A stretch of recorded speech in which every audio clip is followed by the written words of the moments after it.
నా మనసు నుంచి కూడా వస్తూ ఉన్నాయి. ఎప్పుడు ఊహించని విధంగా, ఎప్పుడు జరగని విధంగా, రాష్ట్రంలో ఎప్పుడు చూడని విధంగా మనలో ఏ ఒక్కరైనా కూడా తలెత్తుకొని తిరిగే విధంగానే పాలన సాగింది. రాష్ట్ర చరిత్రలో ఎప్పుడు జరగని విధంగా ఏకంగా 99% మేనిఫెస్టోలో చెప్పిన హామీలను అమలు చేసి ప్రతి ఇంటికి కూడా ఆ మేనిఫెస్టోను తీసుకొని పోయి, అక్క మీరే టిక్కు పెట్టండి, ఇదిగో మా మేనిఫెస్టో, ఎన్నెన్ని జరిగాయి, ఏమేమి జరిగాయి అని మీరే టిక్కు పెట్టండి అని చెప్పి వారి చేతికే మేనిఫెస్టో ఇచ్చి వారి చేతనే టిక్కు పెట్టించి మరీ వారి ఆశీస్సులు తీసుకుంటూ ప్రతి గడప తిరిగిన పరిస్థితుల మధ్య ఈరోజు కలుస్తా ఉన్నాం. ఇంతవరకు రాష్ట్ర చరిత్రలో ఎప్పుడు కూడా ఒక మేనిఫెస్టోని ఇంత సీరియస్గా ఎవరు తీసుకున్న పరిస్థితులు ఎప్పుడూ లేవు. ఎన్నికలప్పుడు ఏదో పెద్ద పెద్ద బుక్కులు ప్రింట్ చేసేవాళ్ళు, పెద్ద పెద్ద మాటలు చెప్పేవాళ్ళు. ఎన్నికలు అయిపోయిన తర్వాత మేనిఫెస్టో చెత్తబుట్టలో పడేసే పరిస్థితి. మొట్టమొదటిసారిగా రాష్ట్ర చరిత్రలో ఎప్పుడు జరగని విధంగా ఒక ముఖ్యమంత్రి కార్యాలయానికి వస్తే మేనిఫెస్టో కనిపిస్తుంది. కలెక్టర్ కార్యాలయంలోకి వెళ్తే అక్కడ కలెక్టర్ కార్యాలయంలో మేనిఫెస్టో కనిపిస్తుంది.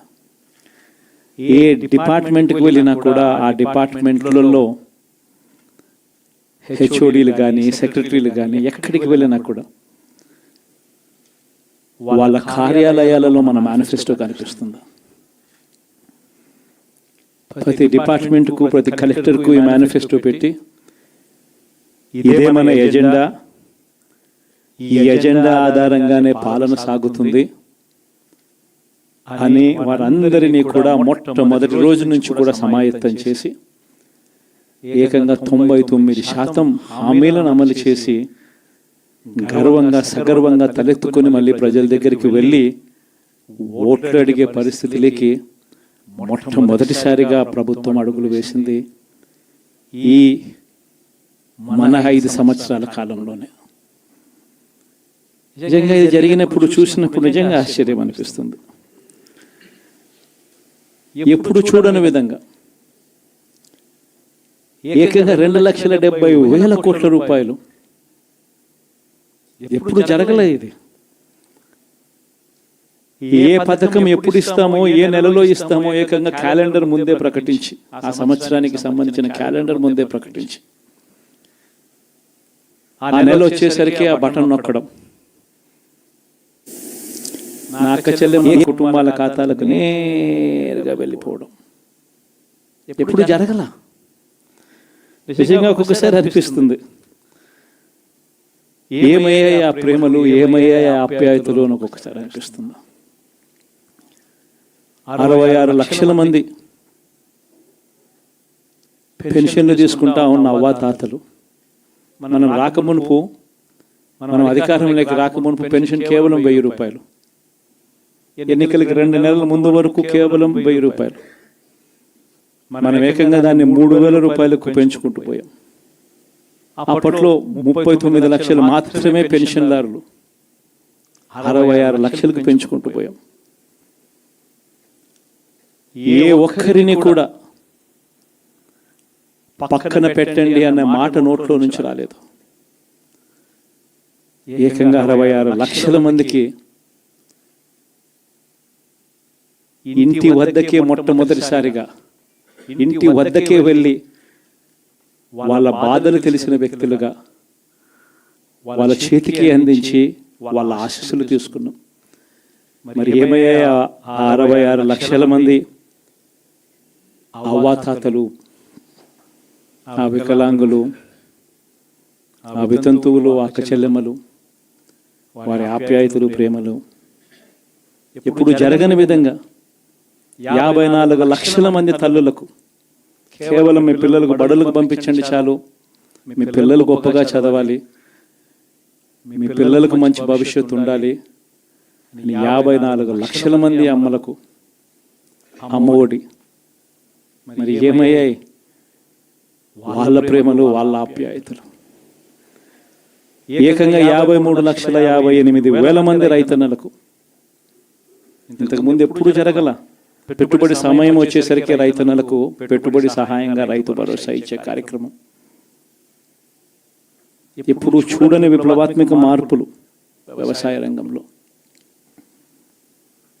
ఏమయ్యాయి వారి ప్రేమలు, వారి ఆప్యాయతలు అంటే అది తెలియదు. ఏకంగా 1,05,00,000 మంది అక్క చెల్లెమ్మలకు 0 వడ్డీ క్రమం తప్పకుండా ప్రతి సంవత్సరం వారికి అండగా నిలబడుతూ చేశాం. ఏకంగా 79,00,000 మంది అక్క చెల్లెమ్మలకు పూర్తిగా అప్పులతో కుదేలైపోయిన పరిస్థితుల్లో అండగా నిలబడుతూ ఆసరా అనే కార్యక్రమంతో అండగా తోడుగా నిలబడ్డాం. మరి ఏమయ్యాయి వారి ప్రేమలు, ఆప్యాయతలు అంటే తెలియదు. 27 లక్షల అక్క చెల్లెమ్మలకు చేయూత క్రమం తప్పకుండా ఇచ్చాం. ప్రతి సంవత్సరం 30 లక్షల మంది పిల్లలకు మంచి జరిగిస్తూ ఆ తల్లులకే విద్యా దీవెన, వసతి దీవెన. ఏకంగా 31 లక్షల అక్క చెల్లెమ్మలకు ఇళ్ల పట్టాలు. ఏమయ్యాయి వారి ప్రేమలు, ఆప్యాయతలు అంటే తెలియదు. 22 లక్షల ఇళ్ళు గతంలో ఎప్పుడు చూడని విధంగా 3,60,000 మంది నా అక్క చెల్లెమ్మలకు కాపు నేస్తం, 4,96,000 మందికి ఈబీసీ నేస్తం నా అక్క చెల్లెమ్మలకు, 82,000 మందికి నేతన్న నేస్తం, 2,76,000 మందికి వాహన మిత్ర, 16 లక్షల మందికి తోడు అనే కార్యక్రమంతో ఆదుకోవడం, 3,38,000 మందికి చేదోడు, 1,10,000 మందికి పైగా మత్స్యకార భరోసా. ఎక్కడ ఎవరికి కూడా క్రమం తప్పకుండా కోవిడ్ సమస్యలున్న సాకులు చూపలేదు. మంచి చేశాం. ఎప్పుడు చూడని విధంగా, ఎప్పుడు జరగని విధంగా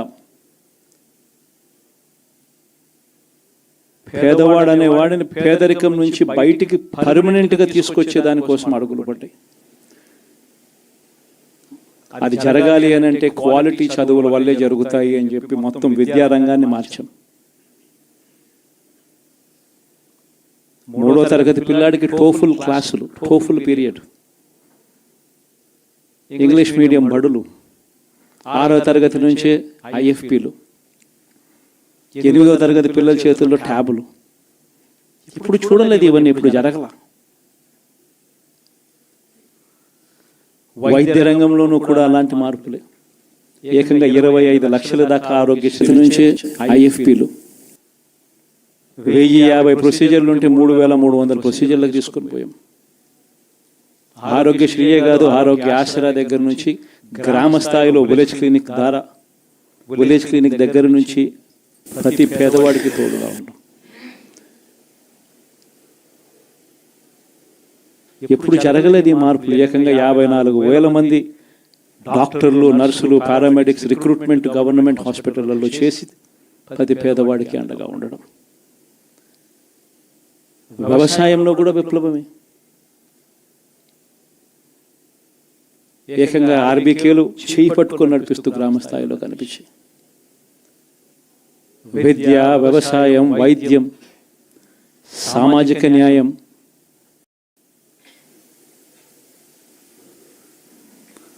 సుపరిపాలనలో ఎక్కడా కూడా తగ్గలేదు. మొట్టమొదటిసారిగా గ్రామ స్థాయిలో గ్రామ స్వరాజ్యానికి అర్థం చెప్పాం. లంచాలు, వివక్ష లేని పాలన ఇవ్వగలుగుతారా అని అంటే ఎప్పటికీ క్వశ్చన్ మార్క్గా ఉన్న పరిస్థితుల్లో లేదు, కాదు, లంచాలు, వివక్ష లేని పాలన సాధ్యమే అని చెప్పి మొట్టమొదటిసారిగా చూపించింది ఈ 5 సంవత్సరాల పాలనలోనే. ప్రతి పథకము డోర్ డెలివరీ చేసాం. ఇంటి వద్దకే పాలన అన్నదానికి అర్థం తీసుకొచ్చాం. మహిళా సాధికారతకు ఈ మాదిరిగా చేయగలుగుతాము అని చెప్పి అర్థం చూపించాం. ఇవన్నీ సంస్కరణలు. ఏ అక్క చెల్లెమ్మ బయటికి వెళ్ళినా కూడా ధైర్యంగా పోయే పరిస్థితి. ఫోన్లో దిశ యాప్ ఇలా 5 సార్లు ఊపితే చాలు 10 నిమిషాల్లో పోలీస్ వచ్చి అక్క ఏమైంది అనే పరిస్థితి. గ్రామంలోని మహిళా పోలీస్. ఇప్పుడు చూడలేదు ఇవన్నీ. మరి ఇలాంటి గొప్ప మార్పులు, సంస్కరణలు ఇన్ని జరిగాక ఇప్పుడు చూడని పాలన ఈ మాదిరిగా ఇచ్చిన తర్వాత మరి ఎందుకు ఈ మాదిరిగా రిజల్ట్స్ వచ్చాయి? కనీసం ఇవేవి చేయకపోయిందంటే సరేలే ఇవన్నీ చేయలేదు కాబట్టి ప్రతిపక్షంలో కూర్చుంటున్నాము అనే దానికి అర్థం ఉండేది, ఇంత బాధ కూడా ఉండేది కాదు. కానీ ఇన్ని చేసిన తర్వాత, ఎప్పుడు చూడని మార్పులు తీసుకొచ్చిన తర్వాత ఇటువంటి రిజల్ట్ చూసినప్పుడు నిజంగా బాధ అనిపిస్తుంది.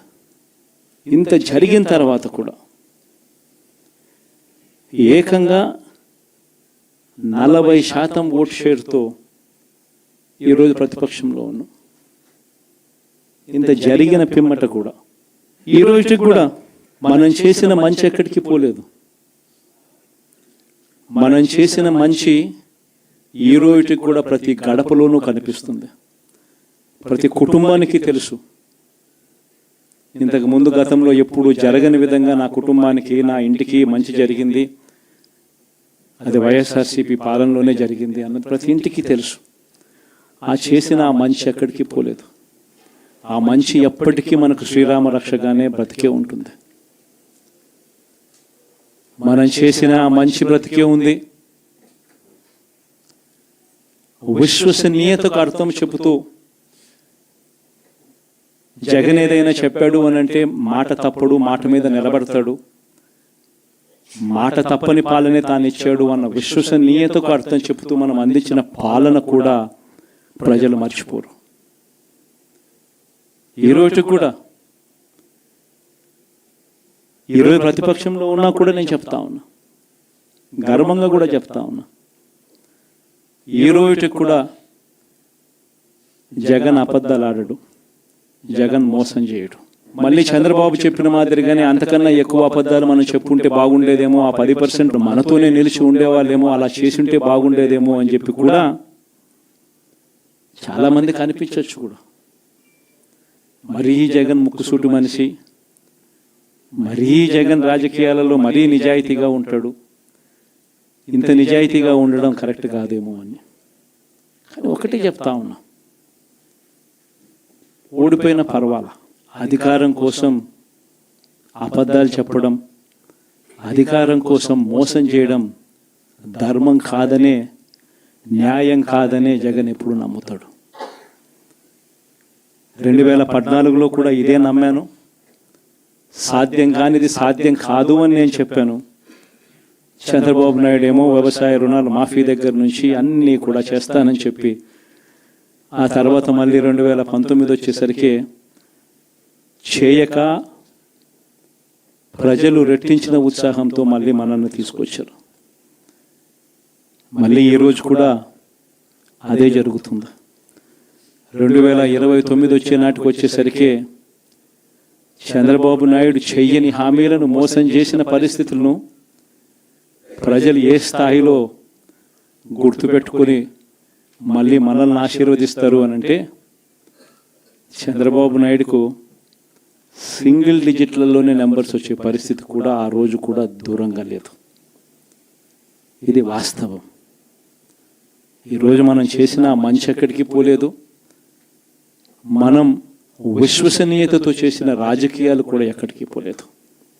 ప్రజలకు మళ్ళీ దగ్గరయ్యే కార్యక్రమాలు, ప్రజలకు తోడుగా ఉండే కార్యక్రమాలు, ప్రజల తరపున పోరాటం చేసే కార్యక్రమాలు కూడా జరుగుతాయి. అసెంబ్లీలో బహుశా మనం చేయగలిగింది తక్కువే ఉంటుంది, ఎందుకంటే మనకు వచ్చిన సంఖ్యాబలం కూడా చాలా తక్కువే. పైగా కౌరవ సామ్రాజ్యం లేకపోతా ఉన్నాం. ఏకంగా స్పీకర్ పదవికి తీసుకోబోయే వ్యక్తి ఎంత సిగ్గు లేకుండా సోషల్ మీడియాలో వైరల్ అవుతా ఉంది. వాళ్ళు మాట్లాడుతూ ఉన్న మాటలు. ఒకడంటాడు జగన్ ఓడిపోయాడు ఇంకా చనిపోలేదు అని ఒకడు అంటాడు, ఇంకా చావలేదు అని ఒకడు అంటాడు, ఇంకొకడు అంటాడు చచ్చేదాకా కొట్టాలి అని ఇంకొకడు అంటాడు. నిజంగా ఇలాంటి కౌరవ సామ్రాజ్యంలోకి మనం పోతా ఉన్నాం. ఆ వ్యక్తి ఇప్పుడు స్పీకర్ కాబోతున్నాడట.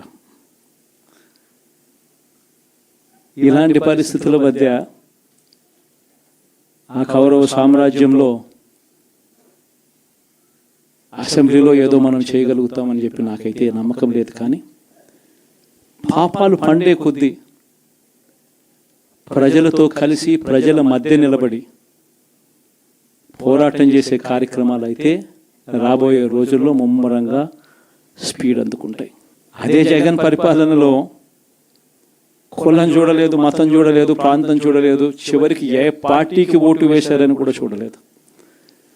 ప్రతి పథకాన్ని డోర్ డెలివరీ చేయించాడు జగన్, మన వైఎస్ఆర్ కాంగ్రెస్ పార్టీ. కానీ ఈరోజు కేవలం వాళ్ళ పార్టీకి ఓటు వేయలేదు అన్న ఒకే ఒక్క కారణంతో ఏకంగా మనుషులను కొడతా ఉన్నారంటే, ఆస్తులను ధ్వంసం చేస్తూ ఉన్నారు అనంటే, ఓటు వేయని వారిని అవమానిస్తూ ఉన్నారు అనంటే, నిజంగా ప్రతి గ్రామంలోనూ ఇంత అన్యాయంగా వ్యవహరిస్తున్నారు అనంటే, శిశుపాలుని పాపాలు పండడం చాలా వేగంగా పడతా ఉన్నాయి. పాపాలు పడ్డే కార్యక్రమాలు ఎప్పుడు చూడల. మన పరిపాలనలో, మీ జగన్ పరిపాలనలో ఏకంగా మేనిఫెస్టో అన్నది ప్రతి గవర్నమెంట్ అధికారి ఆఫీస్లో కనిపించేది. కలెక్టర్ల కార్యాలయాల్లో మొదలు పెడితే సెక్రటరీల కార్యాలయాల దగ్గర నుంచి, హెచ్ఓడి కార్యాలయాల దగ్గర నుంచి ముఖ్యమంత్రి కార్యాలయాల్లో మన మేనిఫెస్టో కనిపిస్తూ ఉంటే, కనిపించే పాలన మనదైతే, ఇప్పుడు హోర్డింగ్లు పెడుతున్న రెడ్ బుక్స్ అని, రెడ్ బుక్ అని హోర్డింగ్లు పెట్టి, ఆ రెడ్ బుక్లో కక్ష సాధింప చేయబోయే అధికారులు ఎవరు, ఎవరిని కొట్టాలి, ఎవరిని నాశనం చేయాలి అని చెప్పి ఏకంగా పేర్లు రాసి రెడ్ బుక్ అని చెప్పి దాన్ని ప్రకటించి ఏకంగా హోర్డింగులు పెట్టి, ఆ రెడ్ బుక్ అనేది ఏదో ఘనకార్యం చేస్తూ ఉన్నట్టుగా రెడ్ బుక్స్లో ఉన్న పేర్లన్నింటినీ కూడా మేము వాళ్ళని కొడతాము, వాళ్ళని చంపుతాము, వాళ్ళ మీద అఘాయిత్యాలు చేస్తాము, అన్యాయాలు చేస్తాము అని చెప్పి ఏకంగా నిస్సిగ్గుగా దౌర్జన్యం చేస్తూ ఉన్న పరిస్థితులు కనిపిస్తూ ఉన్నాయి. శిశుపాలుని పాపాలు వేగంగా పడుతూ ఉన్నాయి. మొట్టమొదటిసారిగా కేంద్రంలో కేవలం 272 స్థానాలకు 273 స్థానాలకు గాను మెజారిటీ రావాలనంటే 240 స్థానాలకి వచ్చి ఆగిపోయింది బీజేపీ. 240 స్థానాలకి ఆగిపోయిన పరిస్థితులు మొట్టమొదటిసారిగా కేంద్రంలో ఉన్న పార్టీకి పూర్తి మెజారిటీ లేదు. 240 స్థానాలకి ఆగిపోయిన పరిస్థితులు. మరో పక్క చంద్రబాబు నాయుడు గారికి 16 స్థానాలు అంటాడు. ఎన్డీఏలో తానే చక్రం తిప్పుతా అన్నట్టుగా మోడీ పక్కనే కూర్చొని కనిపిస్తాడు. మరి ఇలాంటి పరిస్థితుల్లో కూడా రాష్ట్రానికి రావాల్సిన ప్రత్యేక హోదా అడక్కపోవడం, ఇలాంటి పరిస్థితుల్లో కూడా రాష్ట్రానికి రావాల్సిన ప్రత్యేక హోదా అడక్కపోవడం, అడిగి సాధించుకోకపోవడం, శిశుపాలుని తప్పుల్లో, వరుస తప్పుల్లో, పాపాల్లో ఇవన్నీ కూడా బాగాలే. ఇటువంటి పరిస్థితుల్లో కూడా రాష్ట్రానికి రావాల్సినవి, కావాల్సినవి అడగలేని పాలన, అడగలేని మనిషి రాష్ట్రానికి ఏం సమాధానం చెప్తాడు, రాష్ట్ర పిల్లలకి ఏం సమాధానం చెప్తాడు, రాష్ట్రంలో ఉన్న యువకులకు, పిల్లలకు ఏం సమాధానం చెప్తారు? శిశుపాలుని పాపాల్లో ఇవన్నీ కూడా ఇప్పటికే వేగంగా కూడా అందుకుంటా ఉన్నాయి. అదే జగన్ ఉండింటే, అదే వైఎస్ఆర్ కాంగ్రెస్ పార్టీ పాలన ఉండింటే ఈ పార్టీకే విద్యా దీవెన బటన్ అయిపోయి ఉండేది. జనవరి, ఫిబ్రవరి, మార్చికి సంబంధించిన క్వార్టర్కి సంబంధించిన Vidya Deevena fee reimbursement pending. అదే జగన్ ఉండింటే ఏప్రిల్లో ఇవ్వాల్సిన Vasathi Deevena first instalment pending. ఇప్పటికే రైతు భరోసా పెండింగ్, అమ్మఒడి పెండింగ్, చివరికి చిన్న అమౌంట్ అయిన మత్స్యకార భరోసా కూడా పెండింగ్. అదే జగన్ ఉంటే ఈ పాటికి ఇన్ని బటన్లన్నీ ఈ పాటికి అయిపోయి ఉండేటివి. ఒక్క జగన్ తప్పుకోవడంతో, ఒక వైఎస్ఆర్సీపీ పాలన పోవడంతో ఈరోజు అమ్మఒడి బటనింగా రాలా, రైతు భరోసా బటనింగా రాలా, విద్యా దీవెన పెండింగ్, వసతి దీవెన పెండింగ్. ఇప్పటికే ఇక ఇదే అంటుకుంటూ పోతుంది. డిసెంబర్ జనవరి వచ్చే నాటికి ఏమయ్యా ఇవన్నీ మాకు చెప్పావు, 4,12,00,000 మంది ఓటర్ల లిస్టు, ఇందులో సగం మంది ఆడవాళ్ళే, అందరూ 18 సంవత్సరాల పైవారే ఓటర్ లిస్టులో ఉన్నారు అని అంటే, మరి వీరందరికీ 1,500 ప్రతి నెల ఇస్తానన్నాడు, సంవత్సరానికి 18,000.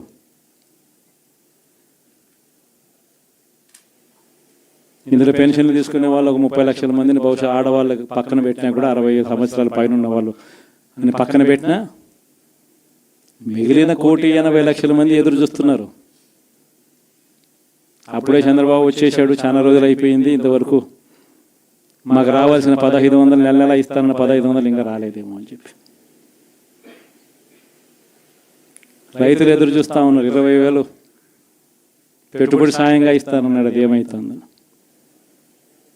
దాదాపు 1,00,000 మంది పిల్లలు పైగా ఉంటారు, బళ్ళకు పోయే పిల్లలందరికీ ఇస్తామన్నాడు. అమ్మఒడి కింద వాళ్ళ పథకం ఏదైతే నేను దాని కింద 15,000 అని చెప్పి ఆ తల్లులకు 15,000 కోట్లు, దానికి వెయిట్ చేస్తూ ఉన్నారు.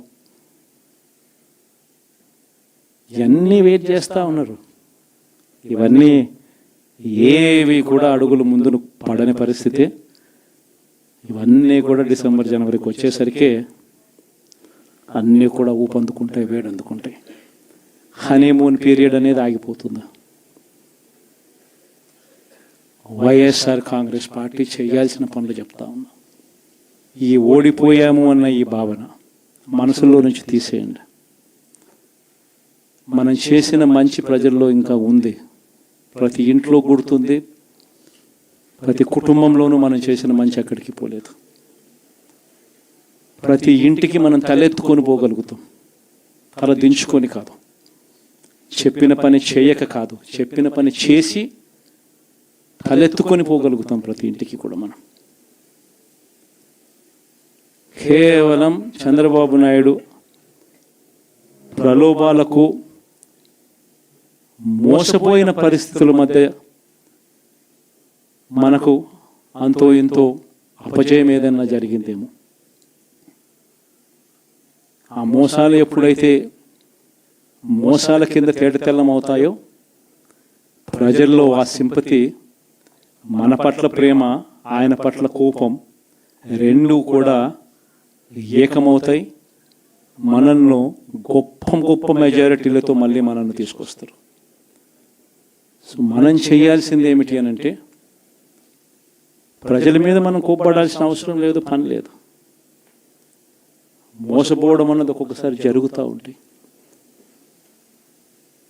మోసపోయిన వాళ్ళకందరికీ కూడా మనం అండగా ఉన్నాము అన్న భరోసా ఇవ్వడం మనం చేయాల్సిన పని. మరీ ముఖ్యంగా మన కార్యకర్తలను మనకు తోడుగా ఉండడం, ఇది మాత్రం ఖచ్చితంగా చెప్తా ఉన్నాం. ఇష్టం వచ్చినట్టుగా ఎప్పుడు చూడని విధంగా ఈరోజు కార్యకర్తల మీద దాడులు జరుగుతూ ఉన్నాయి, పార్టీ సానుభూతి పరుల మీద దాడులు జరుగుతూ ఉన్నాయి, పార్టీకి ఓటు వేయలేదు అని ఓటు వేసిన వారి మీద దాడులు జరుగుతూ ఉన్నాయి. కొన్ని చోట్ల అవమానాలు, ఆస్తుల నష్టాలు, దాడులు, దెబ్బలు తగలడము, ప్రాణాలు కోల్పోవడం కూడా కొన్ని చోట్ల చేశాం. వీళ్ళందరికీ కూడా మీ అందరికీ కూడా నేను చెప్పేది ఒకటి, వీళ్ళందరికీ భరోసా ఇవ్వాలి. ఎక్కడ మీ నియోజకవర్గంలో ఎక్కడ ఏమి జరిగినా కూడా పోండి, మీ తరపు నుంచి సహాయం చేసే కార్యక్రమం చేయండి. పార్టీ తరపు నుంచి కూడా సహాయం అందిస్తుంది, అది కూడా తీసుకొని పోయి కూడా ఇవ్వండి. ప్రతి కార్యకర్తకు తోడుగా ఉందాం, ప్రతి కార్యకర్తకు భరోసా ఇద్దాం. చాలా అవసరం కూడా. మన కోసం కష్టాల్లోనూ నష్టాల్లోనూ మన కోసం నిలబడ్డారు, జెండాలు మోసి నష్టపోయారు, ఓట్లు వేసి దెబ్బలు తిన్నారు, మనకు ఓట్లు వేసి దెబ్బలు తిన్నారు. వాళ్ళందరికీ కూడా తోడుగా ఉండాల్సిన అవసరం ఉంది. ఇదొక్కటే కాకుండా మన ఎంపీటీసీలు, మన జెడ్పీటీసీలు, మన కౌన్సిలర్లు, కార్పొరేటర్లు, వీళ్ళందరికీ కూడా భరోసానే ఇవ్వాలి. మాట్లాడండి. మన పార్టీ మీద అభిమానం చూపించే ఏ వ్యక్తి అయినా మన కార్యకర్తే. ఇలాంటి వాళ్ళందరికీ కూడా తోడుగా ఉండే కార్యక్రమాలు ఖచ్చితంగా జరగాలి. ఇవన్నీ కూడా ఖచ్చితంగా చేయమని మిమ్మల్ని అందరినీ కూడా కోరుతా ఉన్నా. సీరియస్గా నేను చెప్పిన ఈ విషయాలన్నీ కూడా పరిగణలోకి తీసుకోమని కోరుతా ఉన్నా. అండ్ ఇంతవరకు సినిమా జరిగింది ఓన్లీ ఇంటర్వెల్లే. శకుని పాచికల్లో కౌరవులు పాండవుల మధ్య యుద్ధం కూడా గమనిస్తే శకుని పాచికలు అనే సబ్జెక్టు ఓన్లీ ఇంటర్వెల్లే. అప్పుడు శ్రీకృష్ణుడు సమక్షంలోనే జరుగుతుంది. శ్రీకృష్ణుడు ఉండగానే పాండవులు ఓడిపోతారు, శకుని పాచికలతోనే ఓడిపోతారు. ఎప్పుడైనా కూడా మంచే గెలుస్తుంది, ధర్మమే గెలుస్తుంది, విశ్వసనీయతే గెలుస్తుంది, న్యాయం నిజం గెలుస్తుంది, ధర్మమే గెలుస్తుంది. మనం ధర్మం వైపునే ఉన్నాం, ధర్మంగానే రాజకీయాలు చేశాం, విశ్వసనీయతతోనే రాజకీయాలు చేశాం, తలెత్తుకొని ఉండే మాదిరిగానే రాజకీయాలు చేశాం. తల దించుకొని పోయే రాజకీయాలు ఎప్పుడూ చేయలేదు. ఒక అర్జునుడు మాదిరి గెలిచి వస్తాడు, ప్రజలు ఆశీర్వదిస్తాడు. కాబట్టి ప్రతి ఒక్కరు ఇది గుర్తుపెట్టుకోండి.